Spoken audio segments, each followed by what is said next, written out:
Well, turns out Caitlin Clark could end up being on the Team USA Olympic roster. She's one of the top alternates. And what is it, Chelsea Gray, who injured herself in the WNBA Finals a year ago. We still haven't seen her on the floor. She may not be able to play on the and thought is she may be replaced if she can't go by Caitlin Clark. Certainly stirred up a lot of discussion with Clark being left off the Team USA Olympic team to begin with. But it will certainly stir up controversy again if she's back on as the alternate. And there are those that continue to push the narrative that she's not deserving of all the praise and the hype. Yeah, and I want to be fair when we get into this because Monica McNutt has been the center of a lot of attention lately because of her back and forth with Stephen A. Smith. Right. On First Take. And Stephen A. Smith then went on his podcast and said, hey, who's heard of Monica McNutt? Well, now you have, because of the back and forth and the anger between him and her. I am one that disagrees with Monica McNutt on the point that she's making. I do believe that a lot of the league is jealous. Is the entire league jealous and angry at Caitlin Clark? No. You don't want to paint with too broad a brush and say everyone feels one way or another and everyone's gunning for Caitlin Clark. I don't think that's true. But I do think the women that are speaking out against her or have anything to say about her popularity versus theirs or versus women in the past, I don't think they're speaking out of racism. I think they're speaking out of jealousy of Caitlin Clark, that she's brought a new audience to the WNBA, that Cynthia Cooper and Lisa Leslie and Candace Parker and Diana Taurasi and Sue Bird and many women before her could not bring to the WNBA. She has accomplished that. They're jealous about it. That's my opinion on the matter. Monica McNutt seems like a smart person to me. She's a Georgetown grad, played basketball there. When I hear her speak, I don't think, oh, this is a person that's not well-read, that's not studied up on what she's talking about, or any of that. She's watched it a while. She's watched it. She's a big fan of the W. We got to get it right. Call it the W. Big fan of the W, so I think she knows mostly what she's talking about.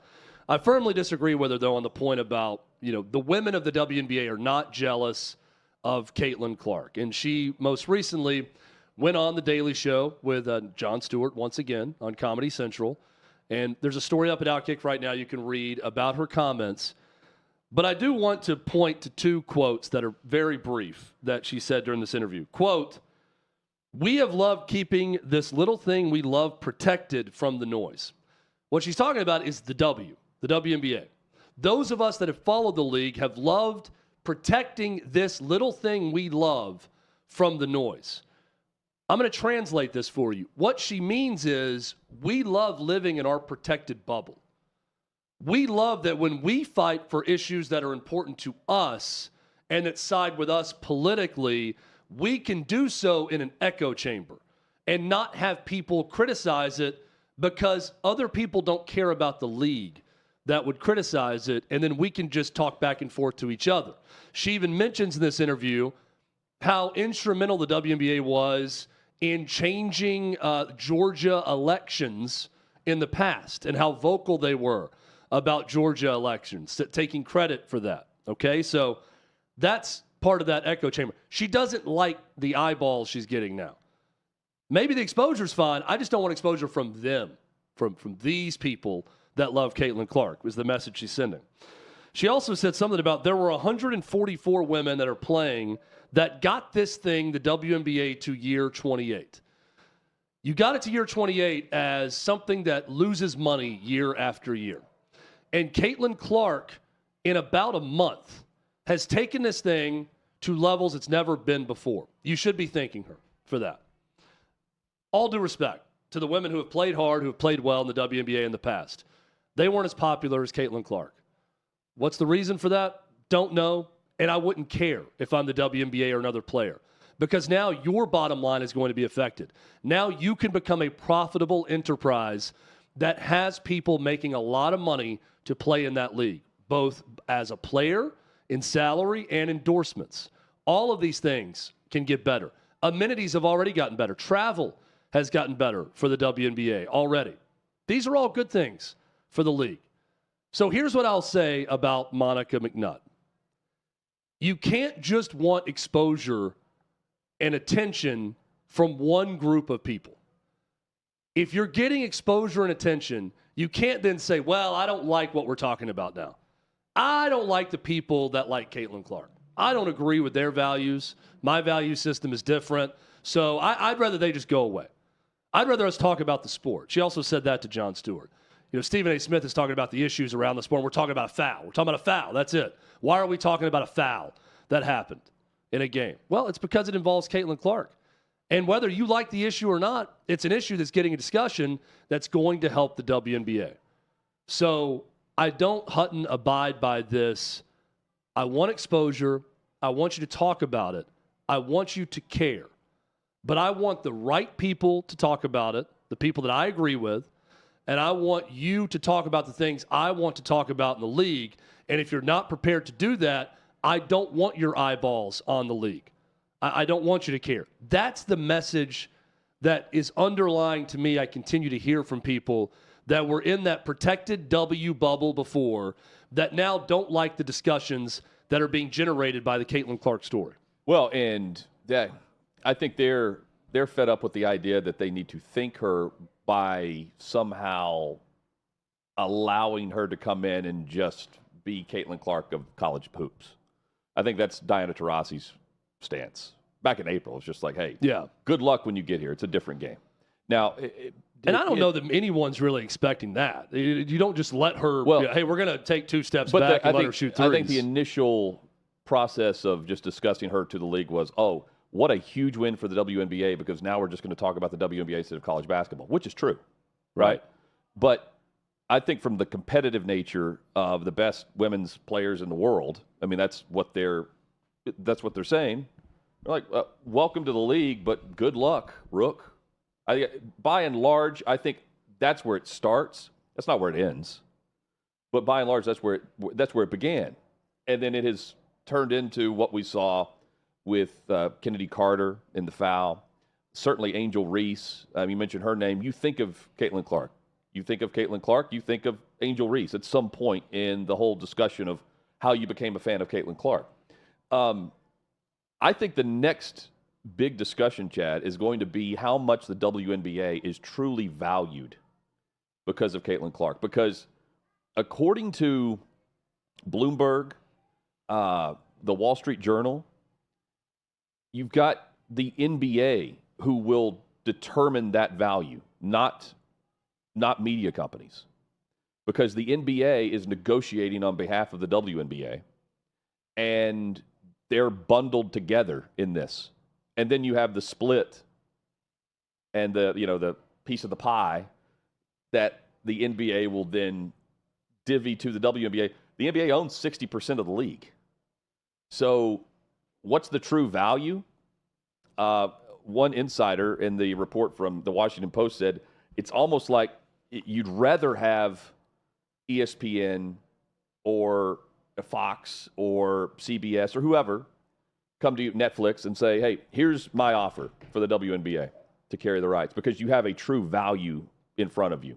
Meanwhile, if it's just the NBA that's going to determine the value, this guy said, David Sampson, he's a former president of the Miami Marlins, he said it's almost like buying followers on social media. Yeah. You don't truly know the value of the account, right? Because it's just blended in with the NBA. And so will we truly know the value of Caitlin Clark at the end of this? What's the jump up? We know they're going to increase. The ratings are much higher. And Caitlin Clark's not going anywhere. But I do wonder what the next, quote-unquote, jealous phase is of all of this. When there's more money, players are making more money, but are they truly getting what they think they should be getting? And then does everyone jump on the Caitlin Clark bandwagon at that point for negotiating power or not? Because right now it's on the NBA and Adam Silver, and it feels like that's the last hurdle, if you want to call it a hurdle, that they have to determine with the networks before this NBA deal's done. So if I'm a player, I absolutely want to be on the side of Caitlin Clark right now. But it doesn't feel like that, because the reaction was, oh, welcome to the league. You guys should be thanking her instead of discussing who's getting the coverage or not. But those who have been outspoken against Clark just waltzing into the league, have made a name for themselves. We have never talked about Kennedy Carter on the show. Mm-hmm. Kennedy Carter's not on the Team USA Olympic team. There's no controversy there.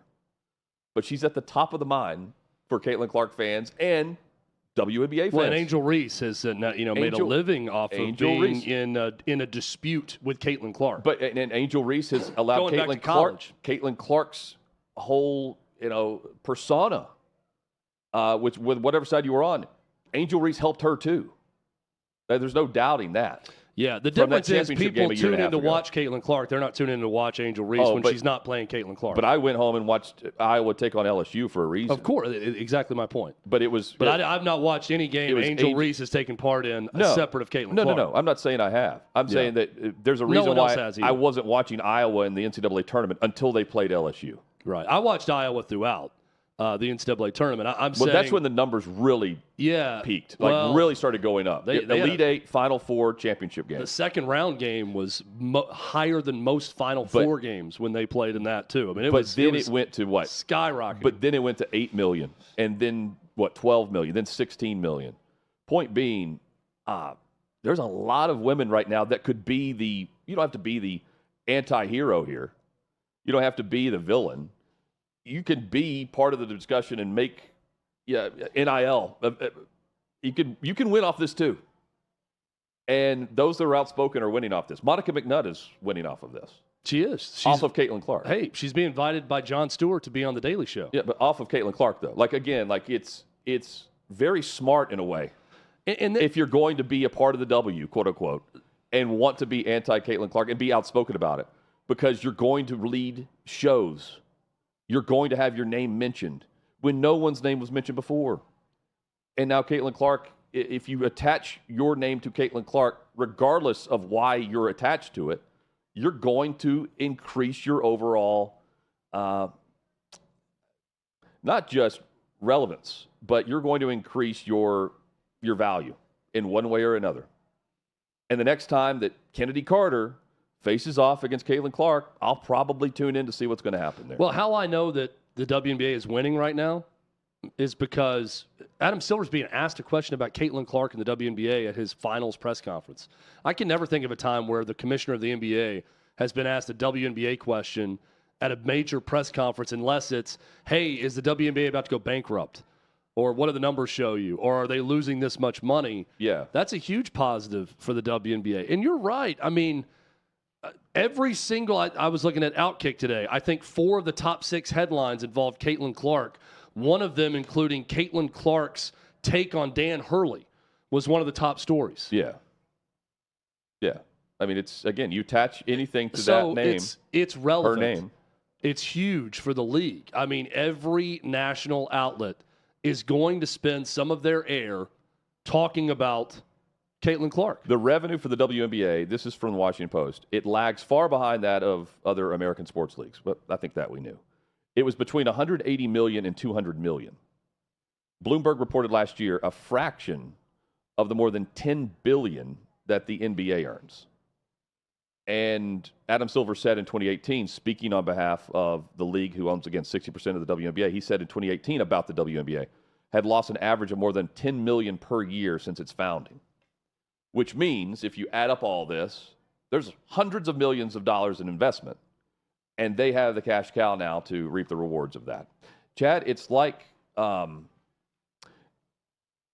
paying for the rights to, the NFL or college football. Eventually, or paying to lose money right now if you have a streaming service, unless you're Netflix, thinking that down the road you're going to have a cash cow. Can I give you my theory on how the NBA continues to get so much money in their TV contracts? They're about to set new records with this next one with NBC and the money. By nearly $2 billion plus. I do not understand it because the ratings are awful. I mean, historic lows for Games 1 and Games 2 of the NBA Finals right now. I think you can go back and cite any Twitter war between Clay Travis and Mark Cuban about NBA ratings and impact and popularity. And if you just go back and screenshot what Mark Cuban sends to Clay in response to that, it's not about the numbers, it's about getting the right numbers. It's about attracting the right demo. It's about the digital aspect of it. It's about this. It's about that. It reminds me of the streaming wars because growing up and for years, a movie would open, it would hit the box office, and we could tell if it was a success or failure in the first weekend. There was a tangible number attached to it. And the movie industry basically still operates the same way. This new Bad Boys movie was a huge hit over the weekend, the 4th Bad Boys installment, and we can see the numbers. This is what it cost to make the movie. This is what it's made. It was either a success or failure based on that. A show hits streaming, and we got to rely on Netflix to tell us what the top 5 most streamed shows were or movies. We got to rely on them to give us information on that digitally. And it's very confusing when they do so. And they're very secretive about it. I feel like the NBA has somehow mastered the art of that, the art of subterfuge, to confuse networks and to confuse everyone what they're getting. And then they're really good at selling this, hey, it's not that number, it's this number. Don't look over here, look over here, as Mark Cuban tells Clay. Oh, yeah, I know the ratings are down there, but look at this, this, and this. That's the only way I can explain why they continue to go up and up in what they're getting in television contracts. Not just up, but combining both leagues. The Wall Street Journal believes they will get around $7 billion per year for both leagues in rights, up from $2.7 billion that the NBA receives per year in its current contract. 2.7 to now 7. I don't get it. I don't understand how that works. I think the value nowadays is live sports and ad sales. You can sell ads and people will sit through it. And, I don't pretend to know what we're seeing from MLS whenever it's on Apple TV, right? But they can sell ads during that. Meanwhile, if you're just playing a movie, you're not interrupting that for an ad, right? By and large, unless you're I don't know. There's some services I'm sure that have I like think the about baseline. half. I'll say right now, about half of the streamers I'm a part of are ad supported. But not I don't have the premium Hulu package, so I get ads for shows. Not I watch a 4-minute break every 20 minutes. No, it's about a 2-minute break 3 times over an hour. Is what you're going to get. And in this case, you have built-in breaks that everyone's conditioned to, that people will sit through, even if the audience is lower than what you perceive it to be based on what you're paying. So you can make up what you're paying. Again, I think it's live sports. And after here's the other thing. You mentioned the demographic and maybe what they're trying to, the allure of watching the NBA and who watches it.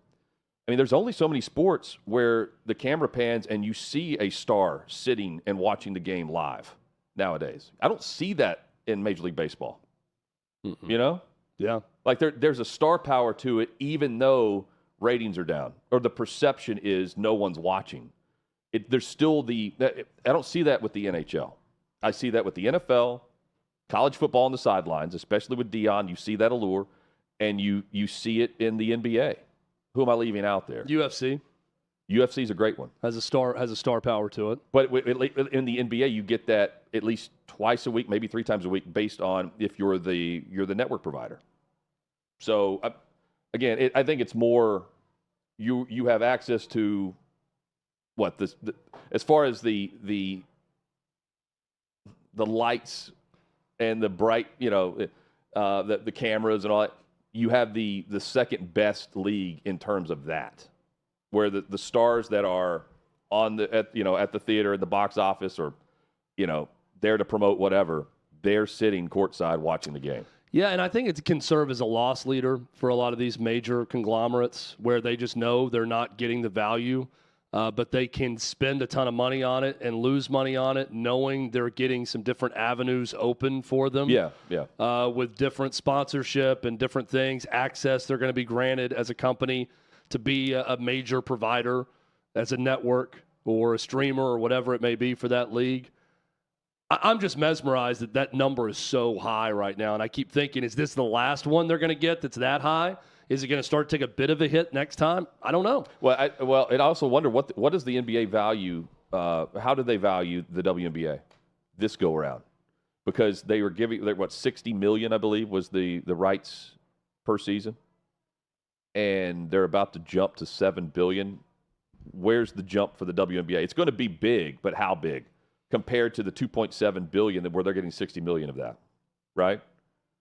That's determined by the league and not the networks, according to those covering this negotiation. It's also a major help to all of these leagues if Apple and Amazon decide to continue to be a player in live sports, because that's just going to drive up the price tag for everyone else that wants to be a part of it. So Amazon's in on this, right? Because keep in mind that they don't need to make a dime off anything they stream. Those companies are so huge. Apple's business model is basically, we could make a bunch of very expensive shows with huge stars and movies, which they're doing, just to sell phones. This is just one of our avenues to help sell you phones. And it doesn't matter how many people watch or how much we make off of it. This is just something we're doing to help us market. And Amazon certainly doesn't need Prime Video to make money. So as long as they're doing that as a secondary product and can spend so much on it, that's going to help all of these leagues make more money. So ESPN, ABC, they're going to keep the NBA Finals. Adam Silver tried to swap it every other year, I believe. And it was, no, they weren't doing that with NBC Universal. NBC Universal gets the package back, which was what TNT had, I believe. And then there's Amazon, who will get the they get 2 games a week, but it's during the week and it's the non-traditional package where instead of Sunday afternoons, which we would see on ABC, that's now going to be Sunday night. Once Sunday Night Football leaves NBC, they'll have the Sunday night game of the week or whatever. And I think that's on NBC. But then there's a Saturday night slot as well. Yeah. And I think that might be the prime. That's Prime. And then you have the TNT aspect, which is now going to NBC as well, which will be on the apps and through Amazon too. And ESPN gets some of that. So they play this, and then there's Barkley, who's, still waiting, like all of us. Yeah. Adam Silver, how did he phrase it? He phrased it in a very strange way. He said in the coming, instead of tomorrow, what did he say? He said like fortnight, blah, blah, blah, or something. I'm exaggerating. Within the fortnight? Yeah. Is he a big Wimbledon fan? Is that what he's talking about? Or Game of Thrones. Amazon $1.8 billion a year package includes regular season playoff and the in-season tournament, which we're very excited about, that in-season tournament. Remember the Lakers, the end of the season? They said, hey, this will always be the 2024 in-season tournament champion. No, the mayor said that. Or whatever. And it deleted 2 texts. That's right. It had to delete two tweets. And the play-in games to compete for the final playoff spots. They'll have those games. Yeah. But meanwhile, Caitlin Clark is all... Ratings juggernauts. We are talking more about Caitlin Clark than the NBA Finals. Yeah. I mean, that's just... You're right. Caitlin And the NBA Finals has done a fantastic job of making themselves irrelevant because these games have been snoozers so far. Both of them. Yeah. Nothing compelling about either one of those games. And they play again Wednesday? Yeah. You even have Celtics players saying, man, I really expect it to be louder in here, more of an environment after game 1. Well, who was... I'm trying to think of the player that said I was expecting more. I think it was Porzingis. Of a finals atmosphere in Boston, I thought this would be title better. town, and he's kind of quiet. Chad? Tyler, do you know who that was? I thought I heard Tyler speak a name. Maybe not. Porzingis. Was it Porzingis? I don't know. Kyrie? It was Kyrie. It was Kyrie. That's it. Probably. Yeah. So it's Kyrie bashing the crowd in Boston, I think, where he is what he was saying. Yeah. I thought it'd be better. I thought it was a Celtics player. He thought it would be louder against him. It was a former Celtics player. The player. boos haven't been that crazy for Kyrie. I mean, they've been there. You can hear them, but it's not anywhere close to what I expected it to what he said. I agree with him. I think what Kyrie said was, boy, I thought it was going to be a lot louder in here, and it angered at me. And also, I'd like to talk to you guys about flat Earth, because I do believe that our Earth is not round. That was the follow-up for Kyrie. And I got some takes on the vaccine while we're at it. Yeah, and then he's like, where's Guns? I'm still waiting on that one-on-one I got a few other things. That's right. Mike Gunzelman, if you're listening to this address, I'm going to kick your ass on a playground somewhere in Jersey. Chad, I have a feeling Florida Gators football is about to get their ass kicked. Yep. If their upcoming schedule. The SEC football schedule, it's tough no matter which program you are. SEC football dominates, and they even dominate the Football Power Index for schedule difficulty. There are 9 teams in the top 10 through ESPN's Football Power Index for the hardest schedules of 2024, 9 of the 10 teams listed are SEC. Look at this. And Florida leads the way in a must-win season for Billy Napier. Could you pick a worse year to be in the position he's in? You could not. To just make it to December, dude. To just try to make it through the season without getting fired. Georgia Tech is listed. No other program listed is outside of the SEC. And while Napier is going to be fired for facing this schedule in a win-now season, look at this gauntlet, opening up against Miami. Then they get a breather against Samford. But, I mean, again, it's a part of the toughest schedule of the Football Power Index. A&M, Mississippi State. That's the top. That's the first 4 games. Got to win early. You got to beat Mississippi State. Got to win early. Then you got to beat Central Florida. Got to win that because then you're at Tennessee. You're home against Kentucky. You're taking on Georgia in Jacksonville. And then look how you finish the year, Billy Napier. He's looking down at the schedule. Texas. It's going to be a November not to remember. Florida State. I don't know if he makes it to Texas. Maybe he does. I don't know if he makes it that far because I don't think this Florida team is anywhere close to being a team that can make it through that stretch, including Mississippi State, Tennessee, Kentucky, and then Georgia. The Georgia game could be for his job, quite frankly. I haven't looked to see if there's a bye week in between there. My guess is there's a bye week after Kentucky. But, dude, he better win that game. Well, he better win the game against Tennessee, Kentucky. Look at the schedule right now. I feel confident in saying they can be and probably should be 3-2 going to Knoxville. I think they're going to beat Samford. I think they're going to beat Jeff Lebby in year 1 at Mississippi State. And I think they're going to beat UCF at home. But think about this. I don't think they're beating Miami. I don't think they're beating A&M. Yep. So I think they got it split at worst at Tennessee and Kentucky at home. Well, because in those next two, they're because Hutton, they're not winning after that. You see, they're 3-2 is what the expectation should be. That's 4-8 on the year. Yes, they have to split, and I think that there could be a conversation about, boy, this was just the worst.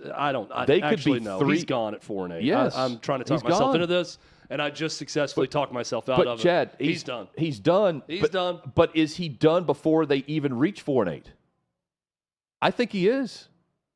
Because I don't know if they're 3-2 and then they lose Tennessee and Kentucky, so they're 3-4, taking on Georgia, 3-5. I mean, you're sinking fast. And then you've got a game at Texas. You have a game against LSU and Ole Miss, 2 teams I'm about to bring up that have they're not listed in the top 10 of the Football Power Index of the toughest schedules in the SEC or in the country. And then you end the season against Florida State, and we know where they're projected. Man, it's brutal. And there's another component to this that On3 Sports gets into in just a moment. But let's also mention, while Napier's coaching for his job, and I think he's a dead man walking, I hope he's not, because I would love to see Florida become a talking, be a storyline for a good reason based on the toughest schedule, according to ESPN's, just their analytics. But think about who's not listed here and the coaches that have a chance to do something special at their university, given the fact that they're not really facing the gauntlet. Let's start by mentioning Ole Miss. Ole Miss takes on Furman, MTSU, Wake Forest, and Georgia Southern to begin the season. They then play Kentucky. They visit Columbia, South Carolina. They're knocking out all the non-conference games in the first 4. Yeah. Kentucky, South Carolina, LSU, Oklahoma, Arkansas.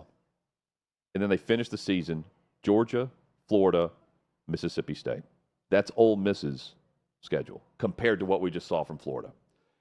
That's Lane Kiffin in a, if not now, win type season for Ole Miss. The Rebels have a chance to not need to win the SEC. And we could see Ole Miss, and I would put LSU in this. I would put Missouri in this. Yeah, Missouri's the one you got to hit. Those 3 programs, Chad, have a chance to get into the college football playoff because I didn't see their name listed in this top 10. Well, and now look at LSU. They're playing USC, taking on the Trojans to begin the season. Nicholls State. Then they're at South Carolina, UCLA. That's their first month.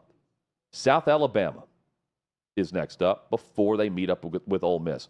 That LSU Ole Miss game could be for a college football playoff spot, middle of the season. At Arkansas, at A&M, they take on Bama every year. Then they play Florida, Vanderbilt, Oklahoma to finish the season. That's LSU. Now here comes Missouri. Murray State, Buffalo, Boston College, Vanderbilt. Then they're off. That start is very similar to Ole Miss. Murray State, Buffalo, Boston College, Vanderbilt. All at home, then an off week. They are 4-0 going into October. 4-0 going into to the month College of Station, October. To College Station. Then they're at UMass. Yes, they are actually, I looked this up, they are playing in Hadley at Warren McGurk Memorial Stadium in front of 17,000 fans. It's the first meeting between the two programs. They are playing Amherst, Mass. And Amherst, and they are playing on the road and legitimately at UMass. Then they play Auburn, Oklahoma, South Carolina, Mississippi State, Arkansas. This is also Missouri's year. This is Ole Miss, Missouri. Now, you left one big one off. What did I miss off? At Alabama. Oh, I missed that one totally. Auburn. At Alabama. After Auburn. At Alabama, well, then off, then Oklahoma, at South Carolina, at Mississippi State. So, Chad, two big then takeaways. Arkansas to finish. We could see two coaches get into the college football playoff, Ole Miss and Missouri, along with your SEC champion, as the perceived top programs in the SEC going into what's going to be a fun December. And you've got Ole Miss and Missouri probably, they would be hosting games the first weekend of this. What a year for these fans with a chance to host a college football playoff game. Yeah. And it's due in large part. But by the way, where's South Carolina? What happened to them? They're not on this. I mean, I'm looking at the top schedules. I don't see the Gamecocks on the top schedules, or the hardest schedules. I'm not mentioning them. They're okay. All of a sudden, South Carolina's not there, Jack. They got one of the more intriguing players in the country in Nick Harbor, who is just an absolute beast of an athlete. But, yeah, they're not one of those teams we're going to talk about that could disrupt the SEC. It's Ole Miss and Missouri. You nailed it. Those are the two teams that could crash the party this year. Missouri did it last year. Ole Miss did also to an extent, but certainly be playoff teams this year. I do question the longevity of those programs and if they can keep it rolling. Is this a 2-year spurt we're seeing for Missouri with the quarterback situation, with Luther Burden, who's a top 3 or 4 pick in the NFL draft at receiver, or are they going to keep plugging along under Eli Drinkwitz and continue to rock and roll? Maybe they are. This feels you could say that about Lane Kiffin, too. I think Ole Miss is set up pretty well the way they work the transfer portal. Was it 2007 or 2008 Mississippi State with Dan Mullen? That's what this feels like for Missouri, to me. And that didn't stay. But right? they reached number 1 in the country. They did. I mean, think about that. Is it sustainable year after year for No. Missouri? I don't think it is. But, yeah, they should be really good, and their schedule is very doable. Final point that On3 brings up for Florida. This is a winning season for Florida. They have to change this narrative. We've got the recruiting aspect. They just held a big recruiting seminar here in Nashville. Anonymous NIL survey. You can bet where they did this. They did this here. Top 2025 recruits. Majority of desired financial packages. $400,000 median. Take less for the right fit. 54% said yes. Now, look at the bottom right. Biggest NIL concerns. And tell me they're not describing Florida. It says that you want to make sure that people lying to me, people lying to you, saying numbers, and then look at the last name just to get me to commit. Jaden Rashada is a response. Being scammed into a bad situation. That's Florida's flaw right now. They're screwed because they have a dead man walking as their head coach, and the perception from the guys in high school right now are they're going to screw you out of your deal. That is a massive. That's a flashing light right there that says they're going to go big. They've got to go big with their coach to change everything. Well, they got to go big with their quarterback, too. I think both have to happen. They got to surprise everyone with their start and how they play against Miami and throughout the year. And they got to get DJ Lagway in quick. And they got to show that guy is Cam Newton all over again. That's what they need at Florida. That it can't just be one or the other. I know. I think he's got to sell, boy, we were better than we thought, even if that's better as 5-7. And then we got a stud quarterback that committed to me that will only play for me. And we are going to be in the SEC championship race next year. That's what you got to sell as Billy Napier. I don't know if anyone's buying what he's selling. And next year's top recruits are saying, Jade Rashada. That's their response to what they're worried about with NIL. Quickly, Hutton, because you got me intrigued. Georgia Tech is the one non-SEC team in the top 10. Go ahead. So I immediately thought, who are they playing? Well, they play Georgia every year. So they're at Georgia this year. That Florida adds to it. They're Florida State in Dublin to open the season in week 0.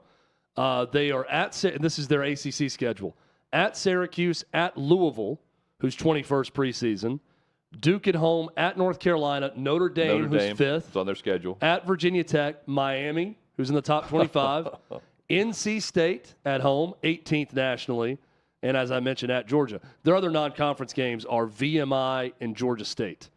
So that's why they have a top 10 strength of schedule. Yeah. But it's not all because of the ACC. They're playing all the top ACC teams. Where's the Big Ten in this? And Georgia. Where's this representation of the Big Ten, Chad? I don't see Ohio State or Michigan on that list. They'll be right up there. The rich get richer. Coming up. Pad that schedule, Big Ten. Now they're going to come back and say, we play 9 conference games. Well, if one of those 9 conference games is against a terrible team, or 2 or 3 of them, then it doesn't count.